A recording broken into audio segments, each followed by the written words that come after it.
राधे राधे। कैसे हैं आप लोग? ईश्वर कृपा से आप सब अच्छे होंगे। ईश्वर सब पे कृपा बनाए रखे, सबका कल्याण करें। आज हम बताने जा रहे हैं नवरात्रि के बारे में। नवरात्रि जो है अश्विन मास के शुक्ल पक्ष की प्रतिपदा को मनाई जाती है। प्रतिपदा मतलब परवा वाले दिन, पहला दिन जो होता है शुक्ल पक्ष का, उसमें मनाई जाती है। और इस अश्विन नवरात्रि को माँ दुर्गा की असुरों पर विजय पर्व के रूप में मनाया जाता है। इसलिए 9 दिनों तक दुर्गा के माता के 9 स्वरूपों की विशेष पूजा की जाती है। और वह विशेष रूप सभी स्वरूप जानते हैं, सभी लोग जानते हैं, लेकिन फिर भी हम आपको एक बार बता देते हैं। जो माता का जो प्रथम स्वरूप है वो शैलपुत्री के नाम से है, और उसका नाम शैलपुत्री है। और जो ब्रह्मचारिणी है वह दूसरा स्वरूप है। तीसरी माता का स्वरूप है चंद्रघंटा, और माता का चौथा स्वरूप है कुष्मांडा, और 5वां स्वरूप है स्कंद माता।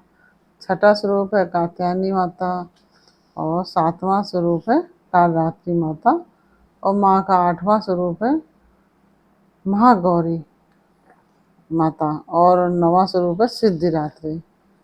तो यह माता के 9 स्वरूप हैं, और इसीलिए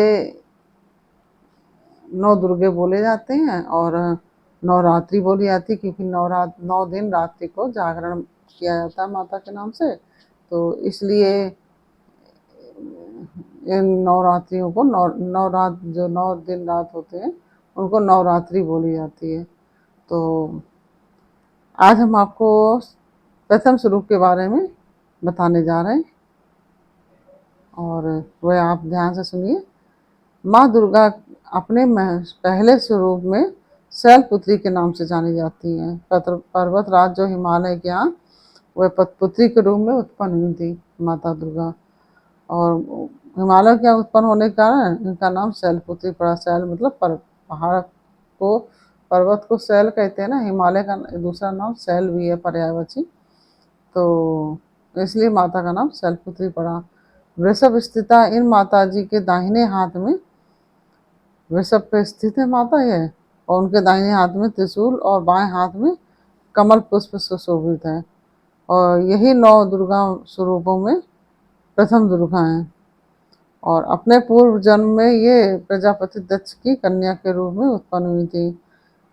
तब इनका नाम सती था। जब ये दक्ष की यहाँ उत्पन्न हुई थी तो इनका नाम सती था, और उनका विवाह भगवान शंकर से हुआ था। एक बार प्रजापति दक्ष ने बहुत बड़ा यज्ञ किया।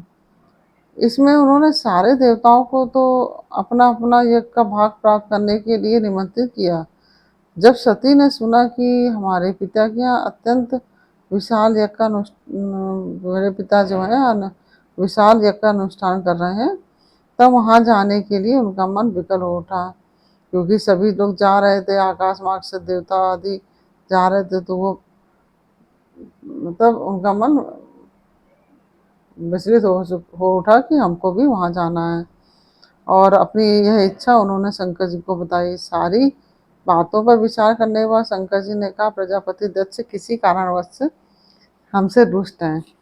और अपने यज्ञ में उन्होंने सारे देवी देवताओं को निमंत्रित किया है। उनके यज्ञ भाग जो है सभी देवताओं को भी उनको जो सारे देवी देवता हैं उनको समर्पित किया उनका यज्ञ भाग। उन्होंने यज्ञ में उन्होंने सारे देवताओं को निमंत्रित किया, उनके यज्ञ भाग भी उन्हें समर्पित किए, किंतु उन्हें हमें जानबूझकर नहीं बुलाया है। कोई सूचना तक नहीं भेजी कि जैसे उनकी पुत्री थी शैलपुत्री तो सती, तो उनको सती को बुलाया नहीं, उन्होंने निमंत्रण भी नहीं दिया। ऐसी स्थिति में तुम्हारा वहाँ जाना किसी प्रकार से श्रेयस्कर नहीं है, ऐसा भोले बाबा माता सती से बोले हैं। वहाँ जाकर माता जब उन्होंने मना कर दिया तो शंकर जी के इस आदेश से सती को बहुत प्रबोध हुआ, बहुत दुख हुआ, बहुत कष्ट हुआ। तो पिता का यज्ञ देखने वहाँ जाकर माता और बहनों से मिलने की इच्छा जो और उनकी व्याकुलता किसी प्रकार से भी कम ना हो सके। उनका प्रबल आग्रह देखकर भगवान शंकर ने उन्हें वहाँ जाने की अनुमति दे दी। कि ठीक है भाई चले जाओ, तुम जिद कर रही हो तो चली जाओ। तो फिर माता वहाँ जाने के लिए तैयार हो गई। सती ने पिता के घर पहुंचकर देखा कि कोई भी उनके आदर और प्रेम से उनसे कोई बात नहीं कर रहा है, कोई भी उनसे, न पिता ने भी बात नहीं की और कोई भी उनसे बात नहीं कर रहा है, उनका आदर सत्कार भी नहीं कर रहा है। सारे लोग मुंह फेरे हुए बैठे हुए हैं। केवल उनकी एक माता जो थी, उन्होंने स्नेह से उन्हें गले लगाया। माता का दिल ही ऐसा होता है। तो माता ने खाली उन्हें गले लगाया और बहनों की बातों में व्यंग और उपहास के भाव भरे हुए थे। बहनों मजाक करने लगी, व्यंग करते हुए उनका उपहास करने लगी। परिजनों के इस व्यवहार से उनके मन में बहुत क्लेश हुआ। भाई कोई भी है जैसे जाएगा तो मान लीजिए उसका आदर सत्कार नहीं होता तो बहुत क्लेश, मन में बहुत कष्ट होता है ना। उन्होंने यह भी देखा कि वहाँ चतुर्दिक भगवान शंकर जी के प्रति तिरस्कार का भाव भरा हुआ है। वहाँ चारों तरफ शंकर भगवान के प्रति तिरस्कार का भाव भरा हुआ है। दक्ष ने उनके प्रति कुछ अपमानजनक वचन भी कहे। यह सब देखकर माता सती का हृदय क्षोभ, ग्लानि और क्रोध से संतप्त हो उठा। बहुत क्रोध आया उनको और उन्होंने सोचा भगवान शंकर जी की बात ना मानकर यहाँ आकर मैंने बहुत बड़ी गलती की है। वह अपने पति भगवान शंकर के इस अपमान को सह नहीं सकी और उन्होंने अपने उस रूप को तत्क्षण वही योग अग्नि के द्वारा जलाकर भस्म कर दिया। माता को इतना ज्यादा क्रोध आ गया। वज्रपात के समान इस दारुण दुखद घटना को सुनकर शंकर जी क्रुद्ध हो उठे।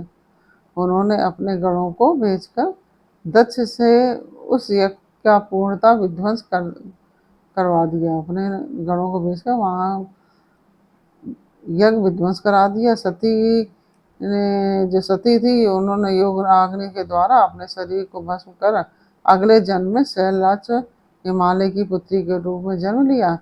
इस प्रकार इस बार वह शैलपुत्री के नाम से विख्यात हुई। जैसे पहले सती के नाम से विख्यात थी, तो वह पहला जन्म जब हिमालय राज का जब उन्होंने जन्म लिया तो वह शैलपुत्री के नाम से विख्यात हुई। पार्वती हेमवती भी उन्हीं का नाम है, और पार्वती माता भी उन्हीं का नाम है और हेमवती भी उन्हीं का नाम है।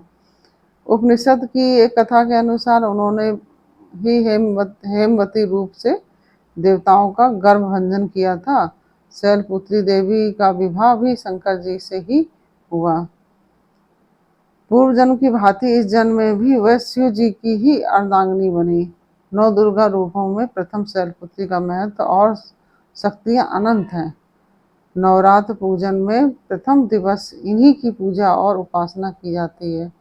इस प्रथम दिन की उपासना में योगी अपने मन को, जो योगी जन है वह अपने मन को मूलाधार चक्र में स्थित करते हैं। यहीं से उनकी योग साधना का प्रारंभ होता है। इस प्रकार हमने यह आपको माता शैलपुत्री के बारे में बताया है। यह हमारी जानकारी आपको कैसी लगी, यह हमें कमेंट बॉक्स में अवश्य बताइए। और कमेंट में आप इतना केवल जय माता दी जरूर लिख दीजिए। और यदि आपको हमारी जानकारी अच्छी लगी और वीडियो पसंद आया हो तो वीडियो को लाइक शेयर अवश्य कीजिए। और अगर आपने हमारे चैनल को सब्सक्राइब नहीं किया तो प्लीज़ हमारे चैनल को सब्सक्राइब कर लीजिए और बेल आइकन बटन अवश्य दबा दीजिए, जिससे कि हमारे आने वाले सारे वीडियोस आपको प्राप्त हो सकें। इसी प्रकार हम माता के सभी रूपों के बारे में अलग अलग वीडियो बनाकर आपको बताएंगे।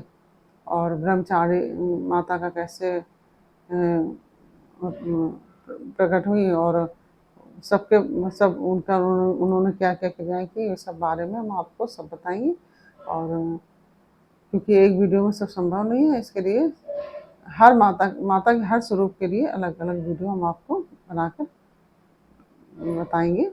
और इसी के साथ हम अनुमति चाहेंगे। फिर मिलते हैं आपसे अगले वीडियो में एक नई जानकारी, नई कहानी के साथ। तब तक के लिए राधे राधे। बोलो जय माता की, बोलो शैलपुत्री माता की जय।